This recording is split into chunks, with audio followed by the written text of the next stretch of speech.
Bonjour, chez Yara nous fabriquons des engrais de qualité, une qualité que l'on va suivre nous tout au long de la production jusqu'à l'expédition. Une fois arrivé chez vous, vous allez devoir stocker souvent cet engrais, quelquefois plus ou moins longtemps.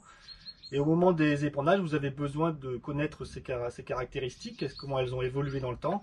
Donc on va vous montrer comment vous pouvez faire chez vous à l'aide de moyens très simples. A tout de suite. Alors, premier outil à notre disposition, c'est le granulomètre qui va nous aider à déjà vérifier si l'engrais n'est pas trop poussiéreux et sa répartition granulométrique, c'est-à-dire la taille de ses granulés.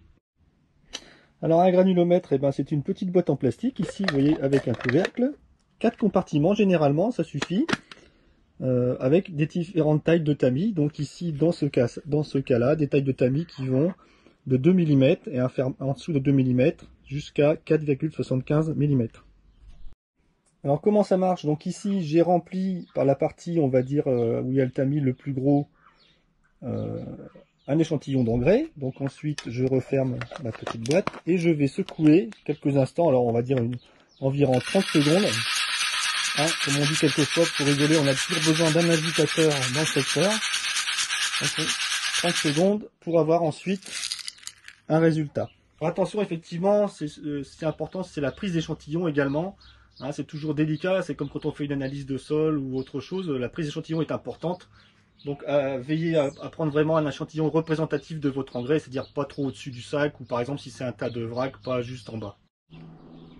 Donc après agitation, on va pouvoir procéder à la lecture. Donc ici nos 4 compartiments. En dessous de 2 mm, les fines et les poussières qu'on ne tolère pas. Au-dessus de 4,75, on peut tolérer quelques gros grains, mais c'est pareil, le minimum.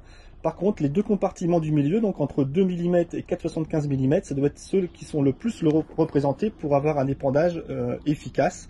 Donc on le voit ici, on l'a représenté dans le picto, ils peuvent être égales ou légèrement déséquilibrés, mais l'important c'est que ce soit ces deux-là qui soient le plus remplis. Ici, je vous montre un autre exemple, hein, avec un engrais un peu plus coloré, qu'on voit peut-être un petit peu mieux, donc avec quelques fines, quelques gros, et aussi une bonne répartition granulométrique, peut-être un peu plus resserrée que tout à l'heure, mais qui reste très bonne pour ce type d'engrais.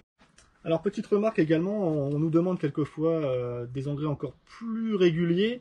Ce qu'il faut savoir, c'est l'importance, c'est la plage granulométrique. Hein, donc souvent, ce qu'on considère, c'est entre 2,5 et 4,5 mm. Il faut des petits, il faut des gros pour avoir une bonne nappe d'épandage. Si on vous faisait des granulés strictement identiques, la nappe, ce serait carrément impossible à épandre.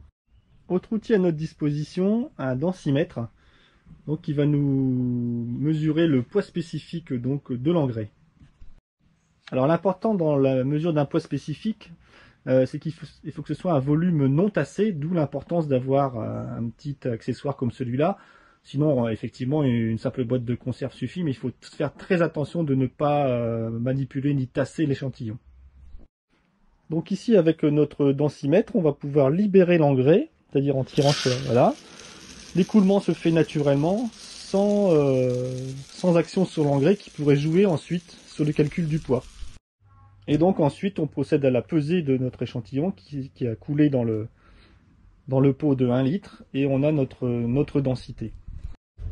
Donc la densité, effectivement, on vous le demande souvent au niveau, alors ça dépend des marques d'épandeurs, mais c'est un élément essentiel souvent qui rentre dans le calcul, dans la recherche de réglage. Autre critère, la dureté des engrais. Donc ici je vous ai disposé des granulés donc sur une face dure. Et on va venir mesurer en appuyant fortement donc avec cet outil qui est un durcimètre jusqu'à temps que le granulé casse.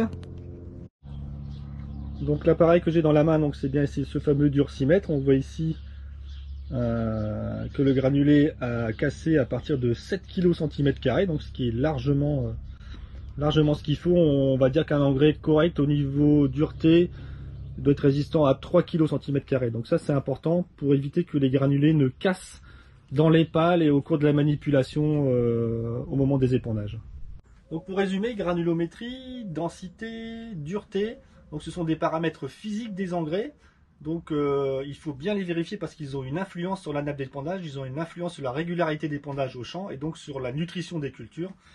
Ensuite on verra qu'effectivement il y a d'autres observations à faire au champ avant de se lancer, mais donc ces 3 outils sont disponibles sur notre Yara Premium Programme, et donc je vous dis à très bientôt pour de nouveaux conseils. Allez, à bientôt, au revoir.